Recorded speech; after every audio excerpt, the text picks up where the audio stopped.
യഥാർത്ഥത്തിൽ കുറ്റവാളികൾക്ക് കൊടപിടിച്ചു കൊടുക്കുകയാണ് ഗവൺമെൻറ് ചെയ്യുന്നത്. എല്ലാ തണലും ഒരുക്കി കൊടുക്കുകയാണ് ചെയ്യുന്നത്. ഇതിൻ്റെ അകത്ത് പറ്റാൻ പോകുന്ന അബദ്ധം, ഇത്രയെല്ലാം കുഴപ്പം ചെയ്തിട്ടും ഇവർക്കൊന്നും ഒരു ചുക്ക് സംഭവിച്ചില്ല എന്ന് വരുന്നത് ഇനി വരാനുള്ള കാലത്ത് ഈ രംഗം കൂടുതൽ വഷളാകാൻ വേണ്ടി മാത്രമേ പ്രയോജനപ്പെടുകയുള്ളൂ. മാത്രമല്ല, ആളുകൾക്ക് ഭയമാവും. ഇത്രയും വലിയ ആളുകൾക്കെതിരായിട്ട് ധൈര്യമായി വന്ന് അഭിപ്രായം പറഞ്ഞിട്ടും ഒരു നടപടിയും ഗവൺമെൻറ്റിൻ്റെ ഭാഗത്തുണ്ടാവില്ല, പോലീസിൻ്റെ ഭാഗത്തുനിന്നുണ്ടാകില്ല, നിയമപരമായ പരിഹാരം ഉണ്ടാകുന്നില്ല എന്ന് പറഞ്ഞാൽ വലിയ നിരാശയിലേക്ക് അത് പോകും. അപ്പോൾ നീതിന്യായ വ്യവസ്ഥകളുടെ കൃത്യമായ ലംഘനമാണ് ഇവിടെ നടന്നുകൊണ്ടിരിക്കുന്നത്. നിയമവ്യവസ്ഥകളുടെ ലംഘനമാണ് നടന്നുകൊണ്ടിരിക്കുന്നത്. ഈ സാംസ്കാരിക മന്ത്രി എന്തൊക്കെയാണ് പറയുന്നത്? എന്തൊക്കെ കാര്യങ്ങളാണ് പറയുന്നത്? എല്ലാം നിയമവിരുദ്ധമായിട്ടാണ് സംസാരിക്കുന്നത്.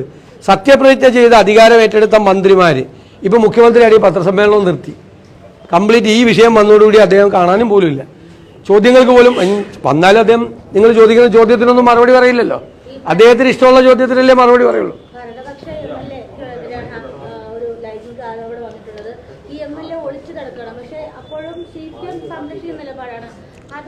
അല്ലല്ല അല്ല ഞങ്ങൾ അതുകൊണ്ടാണ് അദ്ദേഹം രാജിവെക്കണം എന്ന് ആവശ്യപ്പെട്ടുകൊണ്ടും സർക്കാർ ഹേമ കമ്മിറ്റി റിപ്പോർട്ടിനെ കുറിച്ച് അന്വേഷിക്കണം. അതാണ് ഞങ്ങളുടെ ഡിമാൻഡ്. അല്ല, ഞങ്ങളല്ലേ സമരം ചെയ്യണം, വേറെ ആരെയാ സമരം ചെയ്യുന്നവിടെ? ഇത് കാരണം ഞങ്ങൾ ഇന്നലെ അല്ലല്ല നിങ്ങൾ പറയണ പോലെ സമരം ചെയ്യാനല്ലല്ലോ ഞങ്ങൾ നിൽക്കുന്നത്. ഞങ്ങൾ അല്ലേ രാഷ്ട്രീയ പാർട്ടി. ഞങ്ങൾ ഇന്നലെ കേരളത്തിലെ എല്ലാ ജില്ലകളിലും സമരം നടത്തി. ഇന്നലെ മഹിളാ കോൺഗ്രസിൻ്റെ സമരം ഉണ്ടായിരുന്നു, യൂത്ത് കോൺഗ്രസിൻ്റെ സമരം ഉണ്ടായിരുന്നു. എത്ര ദിവസമായി സമരം തുടങ്ങിയിട്ട്? 2-ാം തീയതി UDFൻ്റെ ഏറ്റവും പ്രധാനപ്പെട്ട നേതാക്കൾ കേരളത്തിലെ സെക്രട്ടേറിയറ്റിന് മുമ്പിൽ വന്ന് സമരം ചെയ്യും ഇതേ ആവശ്യപ്രകാരം.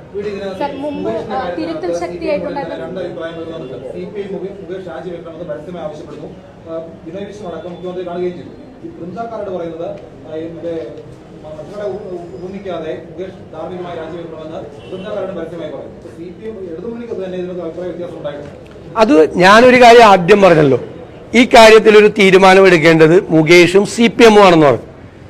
അപ്പം ഞാൻ ഡയലൂട്ട് ചെയ്തെന്നാണ് എല്ലാവരും പറഞ്ഞത്. ഞാൻ അതല്ല ഡയലൂട്ട് ചെയ്ത്. മുകേഷ് തീരുമാനം എടുക്കില്ലല്ലോ രാജിവെക്കാൻ, അദ്ദേഹം സ്വയം തീരുമാനം എടുത്തില്ലല്ലോ. അപ്പോൾ CPM ആണ് എടുക്കേണ്ടത്. CPM എടുക്കുന്നില്ല. ഇപ്പം CPM പ്രതിക്കൂട്ടിലായില്ലേ? CPMൻ്റെ ഓട് ഇടതുപക്ഷത്തിലെ ഘടകകക്ഷികൾ ഉൾപ്പെടെയുള്ള ആളുകളെ സമ്മർദ്ദം ചെലുത്തിയിട്ടും പാർട്ടിയിലെ നേതാക്കൾ സമ്മർദ്ദം ചെലുത്തിയിട്ടും മുഖ്യമന്ത്രി അടക്കമുള്ള ആളുകൾ അനങ്ങുന്നില്ല. CPM കേരളത്തിലെ നേതൃത്വം അനങ്ങുന്നില്ല. അവർ യഥാർത്ഥത്തിൽ ഈ ആരോപണ വിധേയനായ ആളെ പൂർണ്ണമായും സംരക്ഷിക്കുന്ന നിലപാടെടുത്ത് കേരളത്തിലെ പൊതുസമൂഹത്തിൻ്റെ മുമ്പിൽ പരിഹാസ്യരായി നിൽക്കുന്ന രംഗം. അതുകൊണ്ടാണ് ഞാൻ പറഞ്ഞത് CPM തീരുമാനം എടുക്കണം. CPM തീരുമാനം എടുക്കില്ല.